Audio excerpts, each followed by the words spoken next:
Okay, friends, here we go. Chapter 2 of The Rain Dragon Rescue, Toaster Trouble.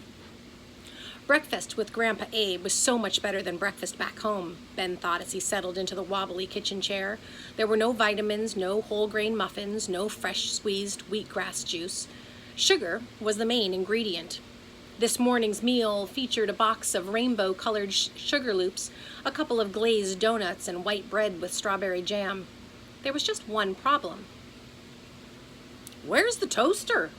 Grandpa Abe asked, pointing at the counter. A rectangle of left-behind crumbs filled the space where the toaster usually sat. "I don't know," Ben said with a shrug. There was absolutely no way he was going to tell his grandfather the truth. That a real dragon was difficult enough to explain, but one that wanted to steal a toaster? Well, Ben was still trying to wrap his brain around that question. "Did you put it in the drawer?" Grandpa Abe rubbed his bald head. "Why would I put my toaster in a drawer?" "Did you take it to the senior center?" It seemed a reasonable question since his grandfather spent most of his days at the Buttonville Senior Center. On Mondays, the seniors played bingo. Tuesdays, they played board games. Wednesdays, they took dance lessons. Thursdays, they listened to lectures. Fridays were for celebrating birthdays, and Saturdays were dedicated to eating pudding. Ben figured that in between all those activities, they might eat toast. "I didn't take that toaster anywhere." "Oy vey," he said. "I need a toaster like I need a hole in my head." And he poured a cup of coffee into a chipped mug and then joined Ben at the table. "I'll help you look for it," Ben offered. Before sticking him on the airplane to Buttonville, Ben's parents had given him a small wad of cash, enough for emergencies. He could buy a new toaster at the Buttonville hardware store, and his grandfather would never know. "I'm pretty good at finding things." Grandpa Abe's face got all crinkly as he smiled. "Okay by me, but eat your breakfast first." And as his grandfather sipped his coffee, Ben opened the top of Snooze's hamster cage and dropped in a yellow sugar loop. He set the cage next to his cereal bowl. This would have caused a fuss back at home because Ben's mother was convinced that they were rodents, and whether they were all small hamsters or the variety of the large rat kind, carried ghastly germs. "Wash your hands," she always said after Ben held Snooze. "Don't kiss it or let it near your food. You know those creatures aren't very clean." But Grandpa Abe didn't say a word about germs. He didn't seem to care if things were clean or not either. In fact, the entire kitchen was a mess. The floor was sticky, thanks to spilled coffee and syrup. The stove was covered in splattered grease, and even though Ben had tried to keep the dishes clean, the stack still looked like a leaning Tower of Pisa. Maybe the mess was why Grandpa Abe hadn't noticed the claw marks on the counter or the singed hole in the tablecloth. Snooze poked his nose out of his chewed toilet paper roll and grabbed a piece of cereal. Squatting on his round haunches with his nose wiggling, he sank his little teeth into the yellow loop and munched. "So," Grandpa Abe said as he added sugar to his coffee, "what are your plans on such a nice day? Are you going to go play with Pearl?" Ben didn't point out that playing was something that little kids do. He was 10 years old, and if he had decided to call Pearl, they would hang out, not play. Pearl and Ben, well, they were their only friends in Buttonville. They had met each other thanks to a great adventure involving an injured dragon hatchling and an escaped Sasquatch. Yep, that's right. After coming to Buttonville to stay with his grandfather for the summer, Ben Silverstein discovered a dragon hatchling, and Sasquatches really, truly do exist, as do leprechauns and lake monsters. And he had discovered all of this thanks to Dr. Emerald Wu, a veterinarian who had set up her hospital in the old Button factory.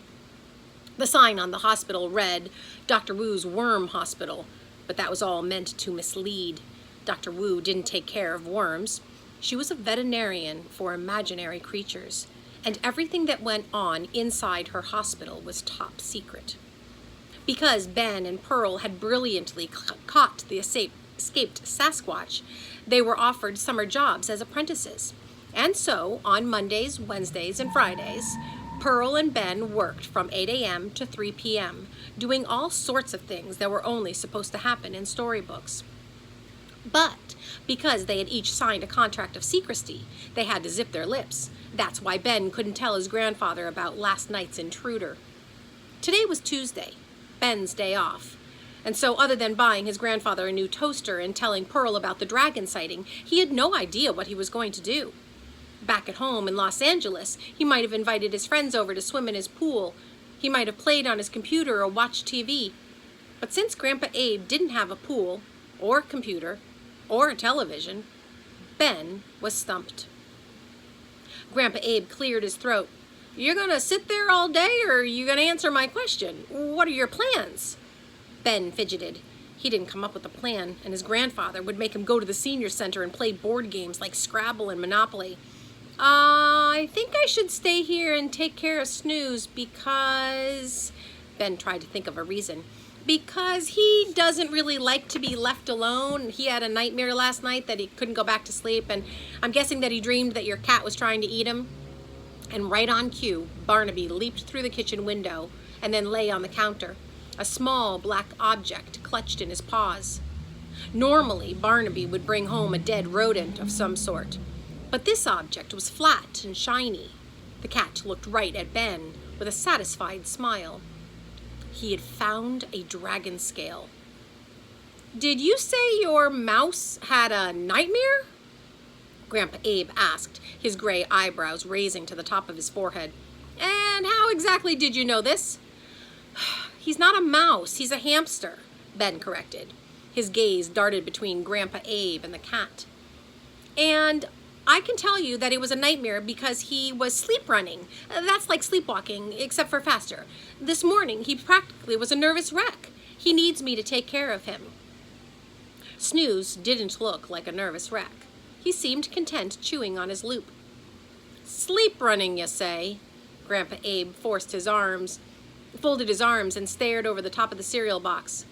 "Benjamin, is this one of your stories?" Ben nodded sheepishly. He had made up the story because he didn't want to hurt his grandfather's feelings about not wanting to go to the senior center. Grandpa Abe just chuckled. "My grandson, the storyteller." And with a groan, he rose from the chair and headed for the coffee maker, when he stopped in front of the cat. "What's that thing that Barnaby's chewing on?" And before Ben could come up with another story, a loud voice hollered, "Attention, Buttonville residents! Attention, Buttonville residents! Emergency town meeting! Come to town hall! Emergency meeting at town hall!" "Oi, gavolt!" Grandpa Abe exclaimed. "First the toaster, and now this? Can't a man drink his coffee in peace?" See you next time.